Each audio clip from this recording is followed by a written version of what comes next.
previous to that, several days before, they were both enrolled and they were both in that pool and subjected to testing. Mikey's been tested twice, so I assume that Earl's been tested a similar number of times. So I'm very happy that Earl stepped up.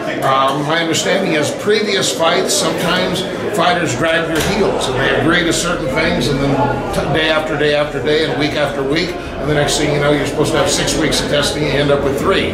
But in this case, the only other fighter that I know that's had 10 weeks of testing like this is Floyd Mayweather and his opponents. And of course, that was not the same standard as Vada. Vada's much more stringent than USADA. Some fighters are enrolled in year-round testing for the WBC. Well, that is completely different, because the WBC program is simply you fill out a whereabouts form, and then they can and will test you if they choose to, but there's 255 guys there, and I would say of that number, maybe 10%, 25, 30 guys have been tested. What's happening with the other 90%? They're not tested.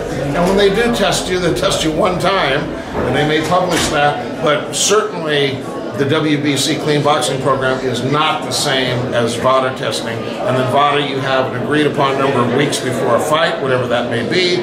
And Nonito Donaire and Edwin Rodriguez, this is way back, were the first two that did 24/7, 365 testing.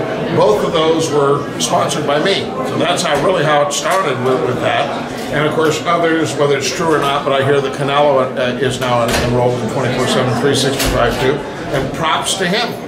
So I'm very pleased with the anti-doping movement in boxing.